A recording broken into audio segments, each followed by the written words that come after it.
SI కేసుని సీక్రెట్గా deal చేయమని చెప్పగానే సరేనని ఒప్పుకొని మీనా ఇంటికి వస్తుంది. ఇంటికి వచ్చి చూస్తే వాళ్ళ అమ్మ బట్టలన్నీ సర్దేస్తూ ఉంటుంది. ఏంటమ్మా ఏం చేస్తున్నావు అని అడిగితే, 1 నిమిషం కూడా ఇక్కడ ఉండడానికి వీల్లేదు, మనం వెంటనే వెళ్ళిపోదామని చెప్తుంది. ఇంతమంది ఆడపిల్లలను చంపిన వాళ్ళని ఎలా వదిలిపెట్టాలి అని మీనా వాదిస్తూ ఉంటుంది. నువ్వు నాతో పాటు వస్తే రా, లేదంటే అప్పటి వరకు నాతో మాట్లాడొద్దు అని చెప్తుంది. కట్ చేస్తే నెక్స్ట్ సీన్లో మీనా స్టేషన్కి వెళ్ళి పాత ఫైల్స్ రికార్డ్స్ అన్నీ ఓపెన్ చేస్తుంది. కిట్టు వాళ్ళ అక్క చనిపోయిన సంవత్సరం నుంచి మొత్తం ఫైల్స్ అన్నీ చెక్ చేస్తుంది. ఇప్పటి వరకు ఏ ఫైల్లోనూ ఎటువంటి డీటెయిల్స్ ఉండవు. అదే విషయం కిట్టు దగ్గరకు వచ్చి చెప్తుంది. అసలు ఎన్ని ఫైల్స్ వెతికినా ఎటువంటి క్లూ దొరకలేదని, ఎవరైనా కంప్లైంట్ ఇచ్చుంటే ఎఫ్ఐఆర్లో ఉండేవి, ఇప్పుడు ఎవరు కంప్లైంట్ ఇవ్వలేదు కాబట్టి అవి కూడా లేవు అని చెప్తుంది. దాంతో కిట్టు, అప్పుడెప్పుడో కాదు, ఇప్పటి విషయం గురించి ఆలోచించండి, ఇప్పుడు జరిగిన దాంట్లో మీకు క్లూస్ దొరకవచ్చు కదా అని అంటాడు. మీనా పెళ్లిలో జరిగిన విషయాలన్నీ గుర్తు చేసుకోమని, అసలు ఏం జరిగిందని అడుగుతాడు. కానీ నా పెళ్లిలో ఉన్నది పట్టుమని 10 మంది కూడా లేరు, నా ఒంట్లోకి విషయం ఎలా వచ్చిందో కూడా తెలియదు అని అంటుంది. పైగా నేను ఉపవాసం ఉన్నానని చెప్తుంది. అలాగే పెళ్లి రోజు పూజ జరిగేటప్పుడు తీర్థం మాత్రమే తీసుకున్నానని, అది కూడా భ్రమరాంబనే ఇచ్చిందని చెప్తుంది. ఒకవేళ ఆ తీర్థంలో ఏదైనా కలిపి ఉంటుందో, తనకైతే ఈ పెళ్లి జరగడం ఇష్టం లేదు కాబట్టి తనే ఇచ్చి ఉంటుందని అనుమానిస్తారు. క్లూస్ కోసం భ్రమరాంబ రూమ్ వెతకాలి అని అంటే కిట్టు తనని దొంగతనంగా తీసుకుని వస్తాడు. ఎవరూ లేని టైంలో వాళ్ళ ఇంట్లోకి దూరి భ్రమరాంబ రూమ్లోకి వెళ్తారు. రూమ్లోకి వెళ్ళగానే కిట్టు అన్నీ వెతుకుతూ ఉంటాడు. మరోవైపు మీనా కూడా చూస్తూ ఉంటుంది. అటు ఇటు చూసిన తర్వాత మీనాకి ఇంతకుముందు తను వచ్చినప్పుడు మ్యూజిక్ ఉన్న సౌండ్ వినపడుతుంది. కడియం దొంగతనం చేశాడని కంప్లైంట్ ఉంటుంది కదా, ఆ రోజు వచ్చినప్పుడు మ్యూజిక్ వినపడుతుంది. అదేంటోనని టీవీ దగ్గరకు వచ్చి చూస్తుంది. అక్కడికి వచ్చి చూస్తే కింద కబోర్డ్లో ఒక క్యాసెట్ కనపడుతుంది. ఆ క్యాసెట్ తీసి టీవీలో ప్లే చేస్తుంది. అది చూడగానే షాక్ అవుతుంది. అసలు భ్రమరాంబకి పెళ్ళే కాలేదన్నారు, ఈ పెళ్లి వీడియో ఏంటి అని. ఒకవైపు కిట్టునేమో కంగారు పడుతూ ఉంటాడు. ఆ పెళ్ళి వీడియో పెట్టగానే సౌండ్ వస్తుంది, అందరూ వస్తారు ఏమోనని. ఒకవైపు కిట్టు టెన్షన్ పడుతూ మీనాను పిలుస్తూ ఉంటే, మరోవైపు భ్రమరాంబ రావడం చూపిస్తారు. ఇక్కడేమో మీనా భ్రమరాంబని పెళ్లి చేసుకున్నది ఎవరో చూడాలి అని అదే పనిగా క్యాసెట్ చూస్తూనే ఉంటుంది. అప్పుడే భ్రమరాంబ ఇంట్లోకి వస్తుంది. వాళ్ళపై గట్టిగా అరుస్తుంది. అసలు ఎందుకు నా రూమ్కి వచ్చారంటూ వాళ్ళతో గొడవ పడుతుంది. వెంటనే వెళ్ళి క్యాసెట్ ఆఫ్ చేసి, అసలు మీకేం హక్కు ఉందని నా రూమ్లోకి వచ్చారంటూ తిడుతూ ఉంటుంది. అప్పుడే వాళ్ళ అన్నయ్య రూమ్లోకి వస్తాడు. వాళ్ళ అన్నయ్య కూడా వాళ్ళపై అరుస్తాడు. చూసావా, నీ కాబోయే పెళ్ళం ఇలా దొంగతనంగా నా రూమ్లోకి దూరింది అని తనతో చెప్తూ ఉంటుంది. పోలీస్ అయ్యుండి ఇలా రావడానికి సిగ్గుగా లేదా మీకు అని అతను అరుస్తాడు. ఆ తర్వాత తన కేసులో ప్రైమ్ సస్పెక్ట్ భ్రమరాంబనేనని చెప్తుంది మీనా. ఎందుకంటే ఆ రోజు తీర్థం ఇచ్చింది భ్రమరాంబేనని, తనే దాంట్లో ఏదో విషం కలిపిందని చెప్తుంది. ఆ విషయం వినగానే భ్రమరాంబ, ఆ తీర్థం ఇచ్చింది నేనే అయినా నా చేత ఇప్పించింది మీ అమ్మ, వెళ్ళి మీ అమ్మని అరెస్ట్ చేసుకో అని తనని అరుస్తుంది. ఆ తర్వాత మీనా ఆలోచనలో పడుతుంది. భ్రమరాంబ అన్న మాటలకి ఎటువంటి సమాధానం ఇవ్వలేకపోతుంది. సైలెంట్గా ఉండిపోతుంది. తర్వాత భ్రమరాంబ వాళ్ళ అన్నయ్య వాళ్ళని ఇంట్లో నుంచి వెళ్ళిపోమని గట్టిగా అరుస్తాడు. మీనా కిట్టులు సైలెంట్గా అక్కడి నుంచి వెళ్ళిపోతారు. రూమ్ నుంచి బయటకు రాగానే ప్రెసిడెంట్ బయట హాల్లో నిలబడి ఉంటాడు. మీనా వాళ్ళని చూస్తాడు. మీనా ప్రెసిడెంట్ని చూసి క్షమించండి అని చెప్పి అక్కడి నుంచి వెళ్ళిపోతుంది.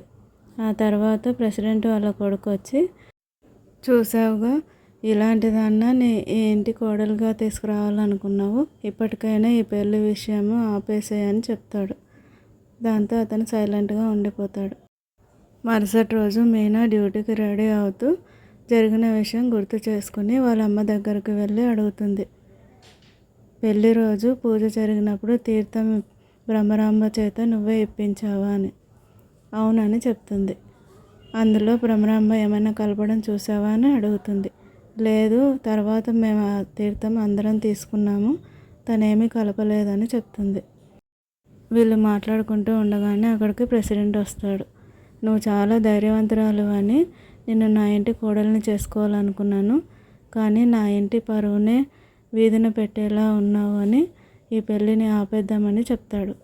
తర్వాత వాళ్ళకు కూడా అదే ఇష్టమని మీనా చెప్పి తనకిచ్చిన నగని తిరిగి ఇచ్చేస్తుంది. ఆ తర్వాత ఈ కేసుని నేను వదిలిపెట్టానని చెప్తుంది. దాంతో భ్రమరాంబపై అనుమానం ఉన్నట్టుందని తన అనుమానాన్ని తీర్చడానికి జరిగిన విషయం చెప్తాడు.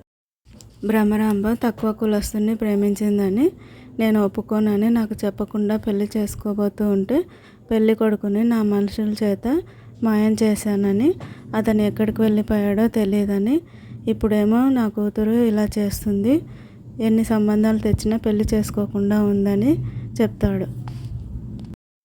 తను ప్రేమించిన అబ్బాయి కోసం ఎదురు చూస్తూనే ఉందని చెప్తాడు. దాంతో భ్రమరాంబపై అనుమానం పోతుంది మీనాకి. నెక్స్ట్ సీన్లో మీనా ఎవరికో ఫోన్ చేసి తనకు కావాల్సిన రిపోర్ట్స్ని తొందరగా పంపించమని చెప్తూ ఉంటుంది. అప్పుడే కిట్టు వచ్చి మీ పెళ్ళి ఆగిపోయిందంట కదా అని నవ్వుతూ అంటూ ఉంటాడు. మీనా కిట్టు వైపు కోపంగా చూస్తూ ఉంటుంది. అప్పుడే ఎస్ఐ కోపంగా స్టేషన్లోకి వస్తాడు. తర్వాత మీనాను పిలిచి ఒక కవర్ ఇస్తాడు. ఏంటి సార్ ఇది అంటే ట్రాన్స్ఫర్ ఆర్డర్ అని చెప్తాడు. నేను చేరి 4 రోజులు కూడా కాలేదు, అప్పుడే ట్రాన్స్ఫర్ ఏంటి అని అడుగుతుంది. ఎందుకు చేశారు ఇది అని. అందుకు ఎస్ఐ కోపంగా నీకు ముందే చెప్పాను పెద్ద పెద్ద వాళ్ళతో పెట్టుకోవద్దు అని. ఇప్పుడు చూడు, నువ్వు ట్రాన్స్ఫర్ అయ్యి వెళ్ళాల్సిందే ఖచ్చితంగా అని చెప్తాడు. ఒక 1 రోజులు ఆపండి సార్ అంటే అది నా చేతిలో లేదు, హెడ్ ఆఫీస్ నుంచి వచ్చింది, నువ్వేమైనా మాట్లాడాలనుకుంటే అక్కడికి వెళ్ళి మాట్లాడు అని చెప్తాడు. దాంతో మీనా హెడ్ ఆఫీస్కి వెళ్తుంది. అక్కడికి వెళ్ళి ఒక ఆఫీసర్ని అడుగుతుంది. తన ట్రాన్స్ఫర్కి కారణాలు ఏంటి అని అడుగుతుంది. ఆ ట్రాన్స్ఫర్కి కారణాలు వెతుక్కుంటూ కూర్చోలేమని, అది పైనుంచి వచ్చిన ఆర్డర్ అని చెప్తాడు. దాంతో ఏమీ మాట్లాడలేక మీనా అక్కడి నుంచి వెళ్ళిపోతుంది. ఆఫీస్ నుంచి బయటికి వెళ్తూ ఉండగా వాళ్ళ నాన్న ఫ్రెండ్ ఒకతను కనిపిస్తాడు. తనని పలకరించి మాట్లాడుతుంది. మళ్ళీ ట్రాన్స్ఫర్ అని అంటుంది. అవును బాబాయ్, 1 రోజులు కూడా కాలేదు ట్రాన్స్ఫర్ వచ్చింది అని చెప్తుంది. 1 రోజులు కూడా కాకుండా ట్రాన్స్ఫర్ ఏంటి అంటూ లోపలికి వెళ్ళి నేను మాట్లాడతానని చెప్పి ఆఫీసర్తో మాట్లాడతాడు. మాట్లాడి వచ్చాక మీనాతోటి ఇది నార్మల్ ట్రాన్స్ఫర్ కాదమ్మా, ఎవరో కావాలని చేయించారు, ఎవరో పలుకుబడి ఉన్న వ్యక్తి చేయించాడు అని చెప్తాడు. ఎవరని అడిగితే ఎవరో నరసింహం అని చెప్తాడు. ఆ మాట వినగానే ఊళ్ళో నరసింహం అనే వ్యక్తి గుర్తుకొస్తాడు. తర్వాత అతను కాస్త జాగ్రత్తగా ఉండమ్మా అని చెప్పి అక్కడి నుంచి వెళ్ళిపోతాడు. కట్ చేస్తే నెక్స్ట్ సీన్లో కిట్టుతో డిస్కషన్ పెడుతుంది మీనా. నరసింహానికి ఏం అవసరం ఉంది నన్ను ట్రాన్స్ఫర్ చేయించడానికి అని అడుగుతుంది. నన్ను ఊర్లో లేకుండా చేస్తే తనకేంటి లాభం అని అడుగుతుంది. అందుకు కిట్టు ఈ ఊర్లో 10 సంవత్సరాల నుంచి బాగుపడిందంటే అతను ఒక్కడు మాత్రమే. జనాలు పిల్లలకు పెళ్ళిళ్ళు చేయాలని ఆస్తులు అమ్ముకొని ఊరు విడిచి వెళ్ళిపోయారు. ఆ ఆస్తులన్నీ అద్దెకి అనాకి కొని ఇప్పుడు ఆస్తిపరుడయ్యాడని. ఒకప్పుడు ఇదిగో ఈ సైకిల్ మీదే తిరిగేవాడు, లుంగి కట్టుకొని ఇప్పుడు పట్టు పంచలు కట్టుకొని జీపులో తిరుగుతున్నాడని చెప్తాడు. అది విన్న తర్వాత మీనా ల్యాబ్కి వెళ్ళిన సంగతి చెప్తుంది. అక్కడ ఒక విషయం తెలిసిందని, పెళ్లి కూతుర్లంతా నార్మల్గా చనిపోలేదని, ఇది ఒక ల్యాబ్లో తయారు చేసిన విషం వల్ల చనిపోయారని చెప్తుంది. మన ఊర్లో ల్యాబ్ లేదు కదా మేడం అంటే, అయితే పక్క ఊర్లో ఉంది కదా, అక్కడ నుంచి తెప్పించి ఉంటారు అని అంటుంది. నా పెళ్లి విషయం ఊర్లో అందరికీ తెలుసు కాబట్టి టైం ఉంది విషయం తెప్పించడానికి, కానీ మళ్ళీ పెళ్లి విషయం ఎవరికీ తెలియదు కదా, సడన్గా జరిగిపోయింది. అప్పటికప్పుడు రాత్రికి రాత్రి ఎవరు తెప్పించి ఉంటారు, ఆ విషయం కనుక్కోవాలి. ఆ నరసింహం ఆ రోజు ఊర్లో ఉన్నాడా లేదా కనుక్కోవాలి అని మాట్లాడుకుంటారు. నెక్స్ట్ సీన్లో ఈ కిట్టు నరసింహం జీపుకి అడ్డుగా వెళ్ళి సైకిల్ పాడైందని తన సామాన్ తీసుకుని ఊర్లోకి వెళ్ళాలని సహాయం అడుగుతాడు. దాంతో నరసింహం ఒప్పుకుంటాడు. కిట్టు తన సామాన్ తీసుకుని జీపు ఎక్కుతాడు. ఊర్లోకి వెళ్తూ వెళ్తూ నరసింహం కిట్టుతో మాట్లాడుతూ ఉంటాడు. ఊర్లో విశేషాలు ఏంటి అని. ఏముందండి, అందరూ ఆ ప్రెసిడెంట్ని తిట్టుకుంటున్నారు. ఏమీ చేయలేకపోతున్నాడు, ఉద్యోగాలు ఇవ్వడం లేదని. మీరు గనుక ఉంటే మరోలా ఉండేదని పొగడ్తల్లో ముంచెత్తుతుంటాడు.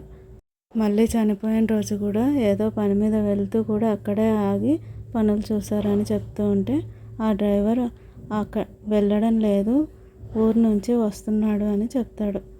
దాంతో కిట్టు అనుమానంగా చూస్తూ ఉంటే నరసింహం అతన్ని కోపంగా చూస్తాడు. నిజంగా నరసింహం చేశాడా? మళ్ళీ వాళ్ళ పెళ్లి జరిగిన రోజు రాత్రి నరసింహం ఊర్లో లేడని తెలుసుకుంటాడు. పోలీసులు నరసింహంని అరెస్ట్ చేస్తారా అనుమానితుడిగా? నెక్స్ట్ వీడియోలో తెలుసుకుందాం.